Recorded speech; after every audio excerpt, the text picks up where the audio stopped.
हो मिथिला में राम खेलत होरी मिथिला में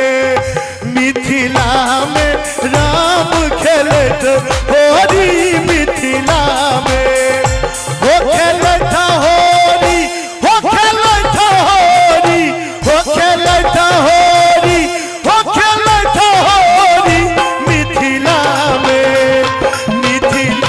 में राम खेलत होरी मिथिला में।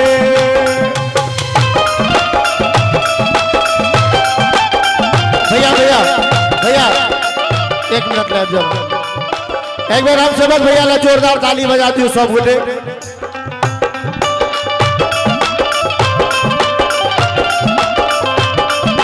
किनका हाथ कनक पिचकारी, हेलो किनकर हाथ कनक पिचकारी, किनकर हाथ अबीरा छोरी हो किनकर हाथ अबीरा छोरी मिथिला में राम खेलत होरी मिथिला में हो खेलत हो खेलत होरी हो खेलत होरी हो खेलत होरी मिथिला में राम खेलत होरी मिथिला में। राम जी के हाथ कनक पिचकारी, कनक पिचकारी, कनक पिचकारी, सिया जी के हाथ अबीरा छोरी हो सिया जी के हाथ अबीरा छोरी मिथिला में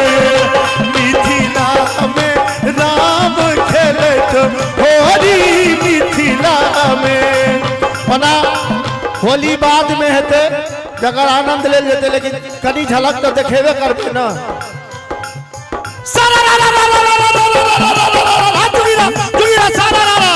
गाँव पे जिला तोहर कहाँ तोहर गाँव, गाँव पे जिला तोहर कहाँ तोहर गाँव, कौन बाप का बेटा है तू कहाँ तोहर गाँव, फिर देख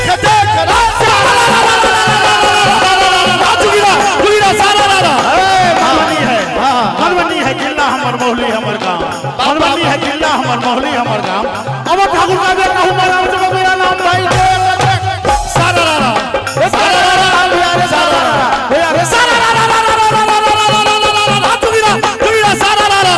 क्या हाथ का धोती पहना, क्या हाथ का बेटा, क्या हाथ का धोती पहना, क्या हाथ का बेटा, क्या गाट का पानी पिया, क्या बाप का बेटा भी।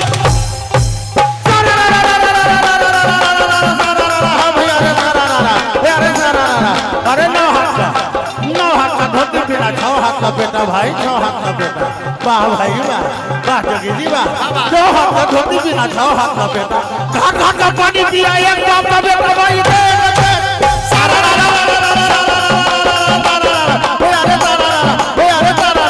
अरे कहाँ के भोला बाबा, कहाँ के भैया काली, कहाँ के भोला बाबा, कहाँ के भैया काली, कहाँ के जो श्यामा भैया भारी भाई बाबा, फिर देख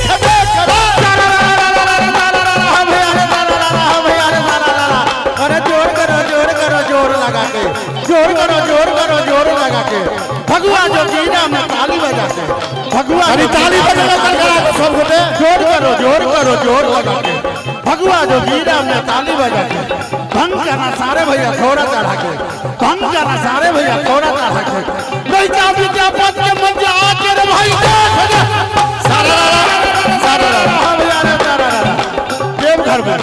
देवघर में भोला बाबा कलकत्ते काली माई, देवघर में भोला बाबा कलकत्ते काली माई, दरभंगा में श्यामा माई भारी महिमा वाली भाई। कनी एक बार दुनू हाथ उठाइए तो चारों तरफ से एकोटा हाथ चाची कनी हो सब उठा दियो, क्या तो समय नहीं लेके छे, उम्रों से उठा दियो। मिथिला में राम खेलत होरी